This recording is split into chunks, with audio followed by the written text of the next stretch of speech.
So I've been seeing a ton of videos go around about how to make money online, and I feel like they can be either A, boring, or B, not personable at all. And I feel like it's fine if you're just trying to know how to make a few bucks, but if you're trying to make a business or make money that's going to be your full-time income, you want to enjoy what you do. You know, you don't want to be a lawnmower making $1 million if you hate lawn mowing. Actually, you know what, for $1 million, yeah, no, I'd do it. Point is, you want to enjoy what you do. And in today's video, I'm not only going to talk about how to make money with only 1,000 followers, but I'm also going to be rating each stream of income with its own scale so you know which one's right for you. The way we'll be rating each stream of income is by the following 3 components. 1, how much energy and focus it takes. 2, how fun it is. And 3, what's the value / how profitable can you be? Let's get started. If you're ready for me to roast all these income sources, let's get started. All right, so the first way you can make money is by managing social media for other businesses. Now, personally, this is how I got started in the online entrepreneurial world because I'm currently 19, but I started my first social media agency when I was 16. And in my first few months of business, I was able to make a couple $1,000s. So how does social media marketing make money? Now, it differs per business, but what I did is businesses needed their social media to grow and they don't want to do it. Like if you're a founder of a coffee shop, you probably just don't want to take pictures all day. So they hired me essentially as an agency to get photographers, creators, and do the whole marketing in order to grow that coffee shop store. I actually did manage a boba shop. That was my first client. It doesn't really matter what it is, but if you're marketing for something that you like, then you know the industry a little bit better. Social media marketing is great for someone that's a photographer, graphic designer, someone that likes visual things. So in regards to the steps of how to make money with social media marketing, what I would do is approach local businesses at first with your services. I literally went door to door when I was 16 and called up businesses so I could manage their Instagram. Was I scared? Yes. Did I get rejected? Yes. Was I absolutely embarrassed? Yes. I would say it was definitely very difficult, especially when you're younger. You get really intimidated to talk to business owners and founders. It's really scary, but I ended up pushing through, pitching myself, just because there's so much to social media marketing. Let me know if you guys would like a whole video about it, because not only do you have to acquire new clients, but you also have to pitch, negotiate contracts, then do the actual work,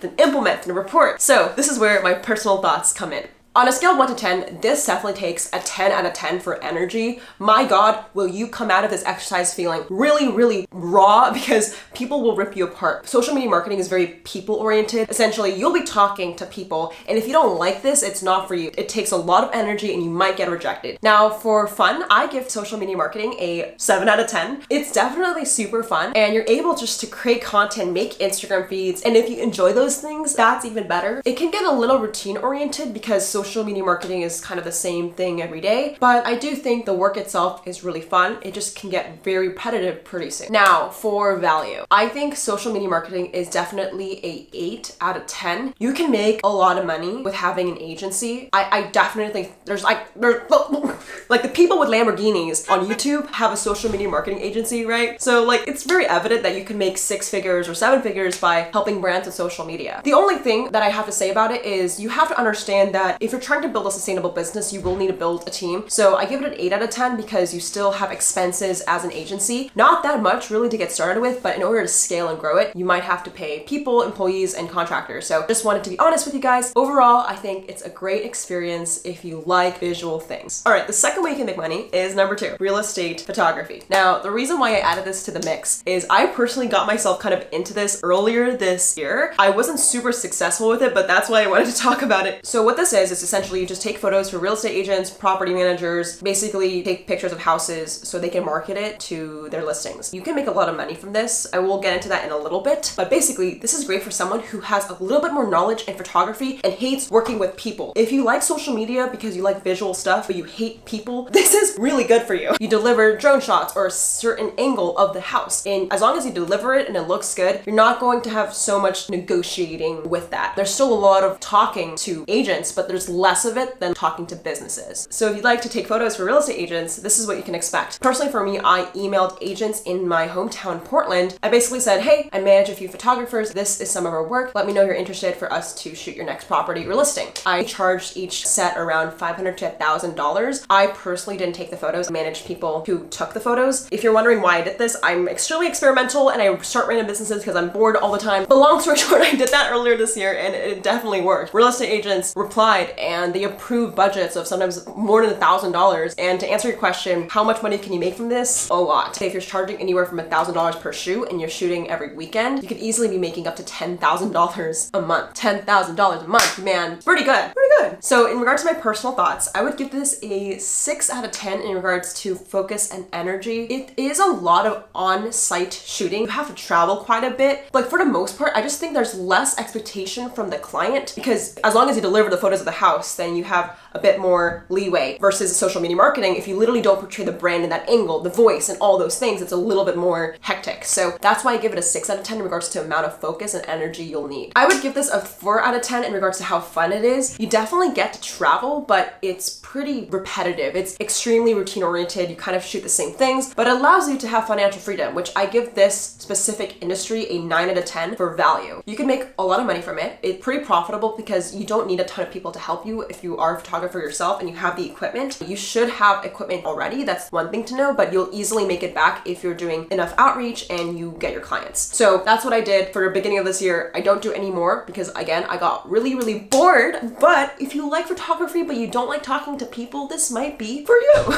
All right, the third way you can make money is by building a course. So building a course essentially is you teach something in a video format and you sell it on the internet. I have a few friends that do this and they're super successful. Vanessa Lau sells social media marketing and Instagram growth courses. I know a guy named Iman Gadzhi who does similar thing. There's like a bunch of people that do it. I personally don't have a course and I'll explain why. Basically, you repackage your knowledge into video format to sell to people and you're kind of like your own professor in a way. You have your own class and you teach people your knowledge. In regard to the steps of building a course, basically you record videos of your knowledge, you market it on websites like Skillshare, basically any site that's like a marketplace, or you could build your own course platform, but then you market it using YouTube, Instagram, TikTok, and basically try to make videos to sell your product. It's more passive income than like all the other ones, but I'll go into why it wasn't for me. I definitely think you can make a lot of money from this. Like if your course is $1,000 and you sell just like 10 courses, you make $10,000 a month. So extremely profitable. I just think it's pretty competitive. I would say it's a 10 out of 10 in regards to focus and energy. Yes, filming yourself is not hard, but marketing it, spending ad budget, there's a lot of focus and energy that goes into building a great course and experience. People think you just record yourself and it's over. Oh no, Sally, it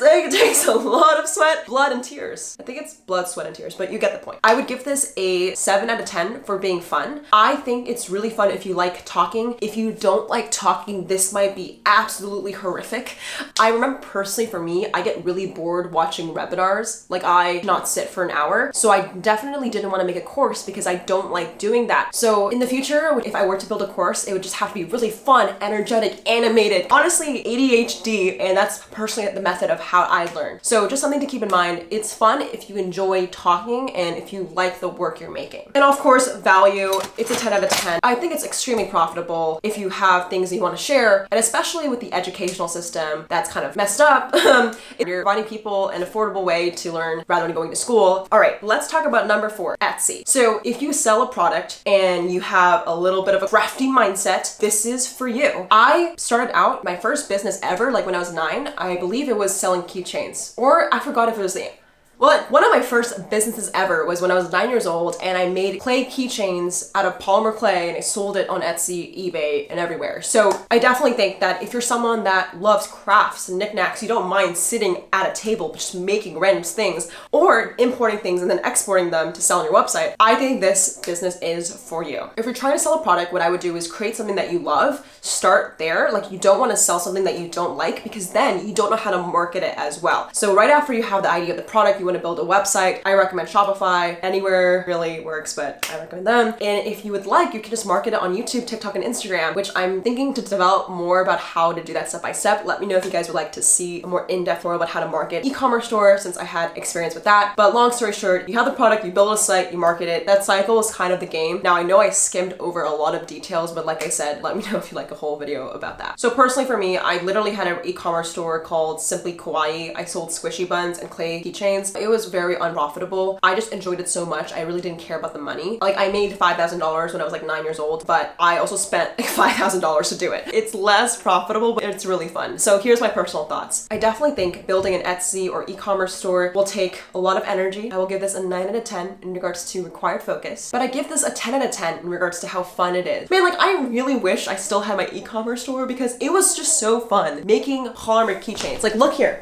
Like I literally draw stuff like this for fun. I just always like wish I could just sell it because it's just so fun to give that experience to someone else. So with that being said, it is a 2 out of 10 in regards to value. You don't make a ton of profit from it. You can make a ton of revenue, but profit is a whole other story. So don't be surprised when you make $1 million, but you spend about $999,000. Yeah, that's just me though, so. All right, so the fifth and most final way you can make money is coaching. Whether you're a tutor or you're a personal coach, this is great if you're someone that just likes to teach, but you don't like social media that much. I personally tutored when I was in high school trying to make a few extra dollars. I feel like we've all did that maybe on a smaller scale, but I definitely think being a teacher without digital is actually doable. I just did a coaching call yesterday for $500 an hour. That is my hourly rate, and people pay me to tell them how to grow their social media for a session, and it's really fun for me. I don't do it all the time, but when I did it in the past for like kids and students, I charge like $40 for my math teaching, right? So it definitely depends on what industry you're going for and who you're targeting, but it's definitely such a great experience if you're not a huge fan of social media, but you want to make a business online. So whether it's doing a video call coaching or an in-person class, I really think tutoring or coaching is a great income source. So in regards to steps to do this, my recommendation in what I do essentially is I do put out my website of my coaching, and whether it's music, which I've done before, math, which I've done before, or like social media marketing, you want to build a site of who you are and why you know what you do. So essentially the next step is to find your students. So for this example, I'm going to use music because I did play violin for 9 years of my life. So if it were me, I would go sell my services to other music shops and be a teacher in that community. But I can also make a YouTube video where I'm teaching people for free, and then whoever wants to book a call with me to have a full in-person session can. You still have to do marketing online, but if you're someone that likes conversations and that human touch and that gives you value and that makes you happy, then I recommend this 100%. In regards to focus and energy, I give this 8 out of 10. You do have to talk to people in person or over video call, so you have to have energy when teaching, or else your students will probably not want to come back. So it does take a lot of energy, but I definitely give this a 10 out of 10 in regards to fun. It is so fulfilling to teach people in real life. Sometimes when you're on the screen all the time, you don't really feel human contact. So this is just overall a great experience. In regards to value, I give this a 6 out of 10. It's not scalable and it's extremely time intensive. As you know, it's an hourly rate, but I definitely think that it's worth it if you enjoy talking to people. So this is just part 1 of how to make money online. Let me know if you guys would like other options as well. I made a video in the past about how I make money, but I feel like this series is more of a general point of view just because I start so many businesses and hustles and I would love to give my experience on it. So let me know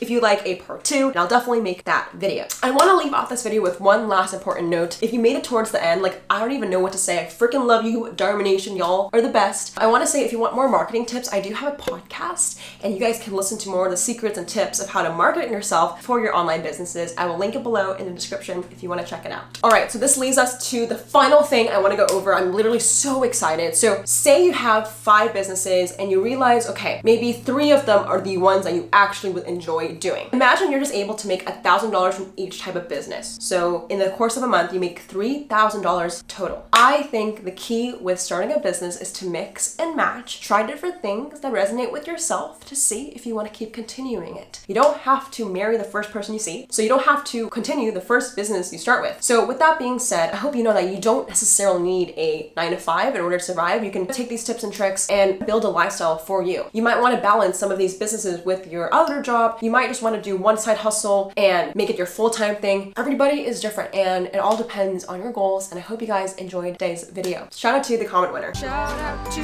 the comment winner. Comment on this post to be featured in the next episode. If you guys want to be the next comment winner, comment below. Oh my god, I have a call and I'm late to it. I love you guys. I'll see you guys in the next one. Goodbye.